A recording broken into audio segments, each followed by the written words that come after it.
श्री गुरुदेव भगवान की जय।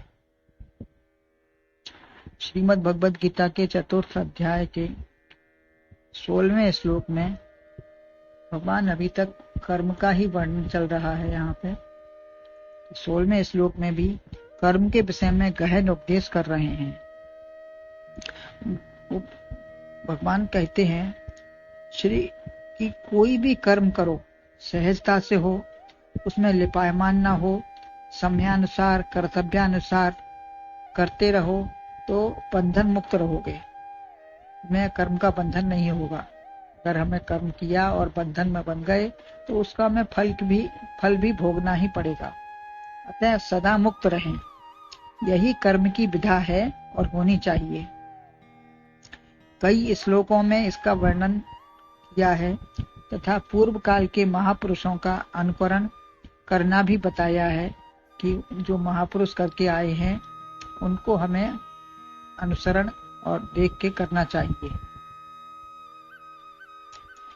ऐसा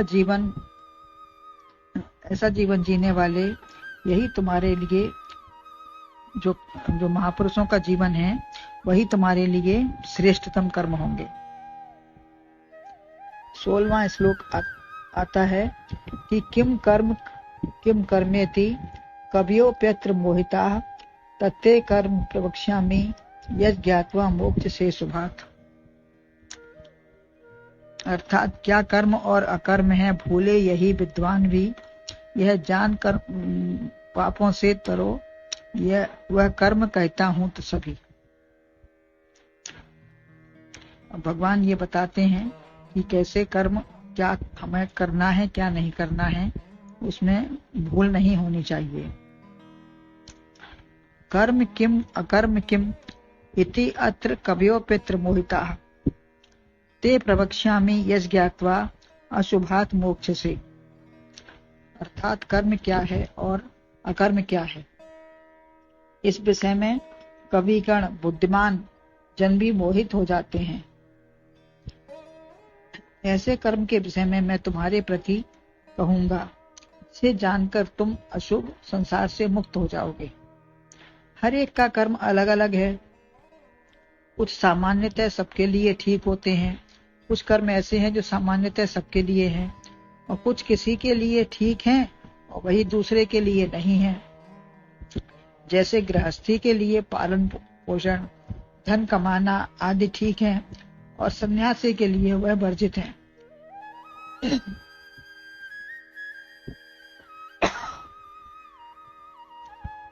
माता पिता की सेवा, परिवार का पालन, स्वधर्म का आचरण है अपने अपने हिसाब से। अकर्म है मतलब कर्म ना करना, किसके लिए कर्म करना और किसके लिए ना करना, कैसा किस प्रकार का कौन सा कर्म क्या किसके लिए ठीक है। समयानुसार परिस्थितिवश युग के अनुसार परिवर्तन होता रहता है, अतः समझकर व्यवहार करना ठीक है। सेनापति के आदेश से सैनिक का शस्त्र उठाना ठीक है, वह हिंसा नहीं है, परंतु हरेक के लिए नहीं, वो ठीक है। समयानुसार सेवा प्रेम सबकी करें, आसक्ति बस जैसे दादी नानी बनकर उसमें फंसे नहीं। विद्वान भी ये तय नहीं कर पाते उचित अनुचित का, क्या उनके लिए ठीक है क्या नहीं ठीक है। पठन पाठन लेखन विद्वान के लिए ठीक है, परंतु असमय में यह कर्तव्य नहीं है। यह असमय में करने से निषिद्ध कर्म हो जाएगा। कोई भूखा प्यासा बैठा है, रोगी है, उस समय उसकी पूजा पाठ का पठन पाठन कर्तव्य नहीं है, परंतु हर समय दूसरों के लिए ही पूरा समय नष्ट कर देना भी उचित ना होगा। अतः अंतःकरण की शुद्धि के लिए कुछ न करना अनुचित हो जाएगा। हृदय में तो आसक्ति है, परंतु बाहर से दिखावा कर रहे हैं पूजा पाठ का, या अश्रद्धा व अहंकार है तथा पूजा सेवा आदि का, तो ये कोई सेवा और वो नहीं है, ये बल्कि दुर्भाव हो जाएगा। तो वह कर्म कपट पूर्ण व्यवहार है, निषिद्ध है, ऐसा कर्म निषिद्ध है। यदि लोभ से, लालच से या यश की कामना से कोई काम किया तो वह सेवा भी तुच्छ हो जाएगी।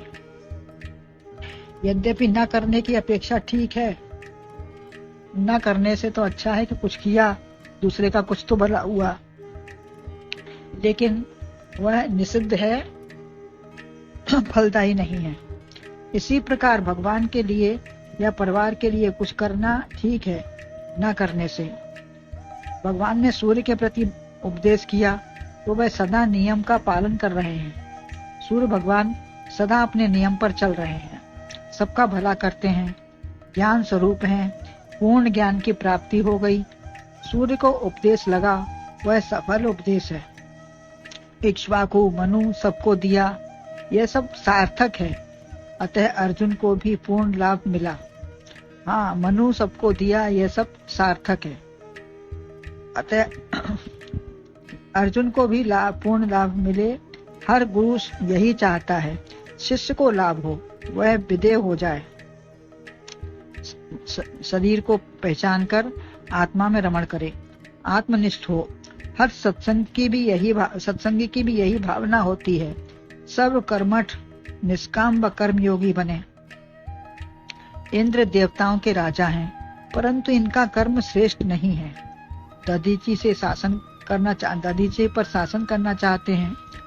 स्वान, मेघवान, युवन रामचरितमानस में आया है, ये अपने स्वार्थ से ही सब काम करते हैं, सब स्वार्थ में ही जीते हैं। आए देव सदा स्वार्थी, बचन कहें जनु परमार्थी। स्वामी जी महाराज के भी अनेक शिष्य हैं।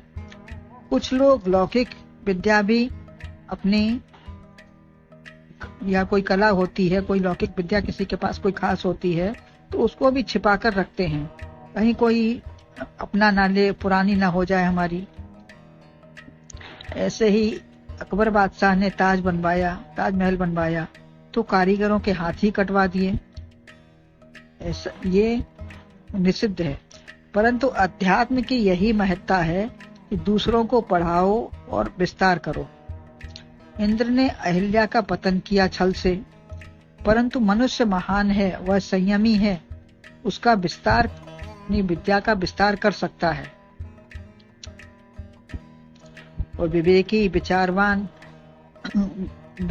है, विवेकी है, तो अपना स्वयं उससे विद्या के द्वारा अपना विकास करेगा और उसको विस्तार करके दूसरों का भी विकास होगा। अतः पुनः जन्म न हो, इस जीवन का भी कल्याण हो। अब देवताओं का तो यही काम है कि शरीर में हमारे हर अंग के देवता हैं अपने अपने, तो वो क्या करते हैं, आवत देखें विषय बयारी, ते हट देह कपाट उघारी। तो शरीर में जब भी कोई विषय वासना की लहर आती है तो और उसको जागृत करके और बढ़ावा देते हैं। देवताओं की लिप्सा भोग ऐश्वर्य में ही रहती है, वो इसी में लिपटे रहते हैं, उससे कोई महान नहीं हो सकता और न उसमें कल्याण है। ज्ञान का लक्षण है ज्ञान प्राप्ति और उसके अपनाना।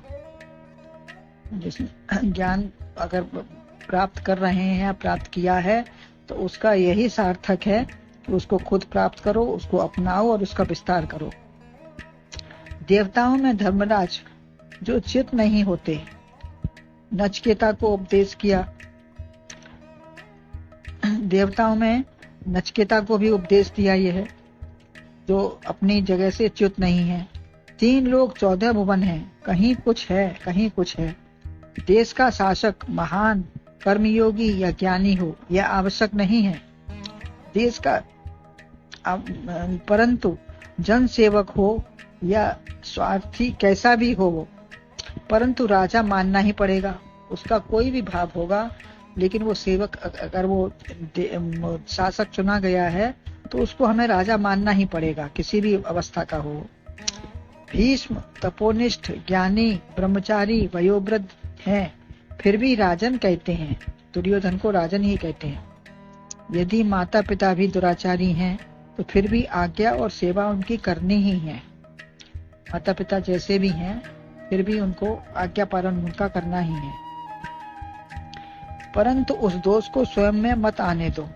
यदि इनमें हमें कोई दोष दिखाई भी देता है तो उसको न विस्तार करें न स्वयं में लाने की कोशिश करें। शरीर सभी के पांच भौतिक हैं, चाहे गुरु हो या कोई भी बड़ा हो। सुचरितानी ही अनुकरणशील करने योग्य होते हैं। जिसके सुचरित्र है उसी का अनुकरण करें। पहले के गुरु शिष्यों से कहते थे, देवता, राजा, ऋषि, मुनि, गुरु, माता पिता, कोई भी दोष, किसी में भी कोई दोष आ सकता है, क्योंकि पंच भौतिक शरीर हैं। नारद में भी अहंकार आ गया था। संसार में सर्वत्र सब कुछ है। हर जगह अपने काम से काम रखो और हमें क्या उचित है क्या अनुचित है अपना विचार स्वयं करो। अच्छाइयों को ग्रहण करो, बुराई को नहीं। कृष्ण ने चीरहरण किया, गोपिकाओं से महाराज किया, परंतु सारथी सेवा भी की उन्होंने। झूठी पत्रियां उठाई, सारथी बने, गीता का उपदेश किया, राक्षसों का वध किया और सबकी सबसे रक्षा की, मित्र का साथ निभाया। और ऐसा भी ये सब भी अनुकरण करना चाहिए। उनका चीरहरण और गोपिकाओं का महाराज देखते हैं, लेकिन उसमें भी क्या तत्व का दर्शन है वो नहीं करना चाहते। तो उसका अनुसरण उन्होंने क्या क्या अच्छे काम किए उनका अनुकरण करिए। तात्विक अर्थ है चीरहरण आदि का। नग्न स्नान ना करें। पंचकोश का वस्त्र जो सभी धारण करे हैं, पंचकोश का वस्त्र शरीर है हमारा, जो सभी को धारण करे हैं, वह अहंकार, उसका अहंकार मिटाया है, शरीर का अहंकार मिटाया है और नग्न स्नान ना हो, यह उसका तात्विक उपदेश है। राधा कृष्ण का विशुद्ध आंतरिक प्रेम है, शारीरिक नहीं। राधा कृष्ण का जो प्रेम है वो विशुद्ध है और आंतरिक प्रेम है, शरीर से कोई संबंध की बात नहीं है। कोई काम वासना या दुश्चरित्रता नहीं है। गहन अध्ययन अंतर्मुख होकर ही यह सब दिव्यता जान पड़ती है। कर्म और अकर्म से मोहित मत हो जाओ।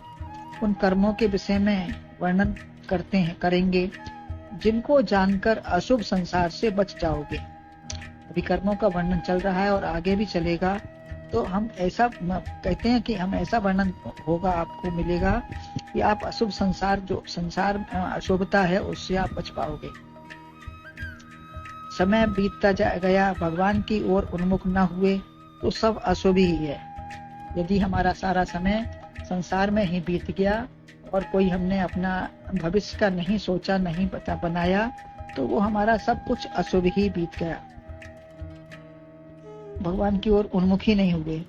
उस ज्ञान विज्ञान को जानकर ही तुम इस गुह्य तत्व को ग्रहण कर सकते हो। उस ज्ञान विज्ञान को भी भगवान कहेंगे, तो उसको आप जान करके, समझ करके और उस पर चल करके इसको गुह्य तत्व को भी ग्रहण कर सकते हो। 9वें अध्याय में भगवान ने कहा है, इदम ते गुह्यतमं प्रवक्ष्यामि न सूयवे ज्ञानम विज्ञान सहितम यस् ज्ञात्वा मोक्ष से सुभात्। तो गुह्य से भी गुह्य बात भगवान अपने शिष्य को बताते हैं। जब देखते हैं कि ये हमारे लिए लायक है, जो संभाल लेगा उस चीज को, उसको अंतर्मुख करेगा और उसका विस्तार भी करेगा, तभी उसके प्रति गुह्य बात कही जाती है। तो भगवान कहते हैं, अतः करना या छोड़ना ही पर्याप्त नहीं है। कोई काम करना या छोड़ना पर्याप्त नहीं है, वरन क्या, कब, कौन सा कर्म करना है, यह जानकर ही हम पार हो सकते हैं। में क्या उचित है, क्या अनुचित है, क्या करें, कब करें, हर काम के लिए कोई ऐसा नहीं है कि एक ही काम। हर काम बोलें, चलें, देखें, सुने, कुछ भी करें, तो हमें सब समयानुसार ही और सब करना चाहिए। यह जानकर ही हम पार हो सकते हैं। अर्जुन मोह के कारण मारने से डर रहे हैं, परंतु कहीं मारना, कहीं त्यागना, कहीं उपेक्षा, समयानुसार कुछ कुछ करना ही पड़ता है। जहां जैसा करना चाहिए वैसा करें, जिसके श्रवण से मोक्ष प्राप्त कर सकते हो। संसार में आकर बंधन समाप्त कर लिया, तभी मोक्ष, अन्यथा बंधे के बंधे ही रहे। संसार में आए हैं और हमने अपना बंधन समाप्त नहीं किया तो हम बंधे ही आए थे, बंधे ही चले गए। वह हर एक को ज्ञान भक्ति मुक्ति सब दिलाना चाहते हैं भगवान। सबको अपना ही स्वरूप बना लें, ऐसा केवल सद्गुरु परमात्मा ही का भाव होता है। अन्य कोई नहीं चाहता कि हमारा जैसा ही कोई बने या बन पाए। तो ये परमात्मा सद्गुरु ही चाहते हैं कि हमारा शिष्य हमसे और आगे निकले, बेटा बाप से भी गोरा। तो ऐसे ही परमात्मा चाहते हैं कि तुम जगत में आए हो तो जगत से अपना उद्धार करो, बंधन मुक्त हो जाओ। तो यही सद्गुरु भी चाहते हैं, उनके ज्ञान को प्राप्त करो और से और विस्तार पूर्वक उनका अनुकरण करिए। तो गुरुदेव भगवान की जय।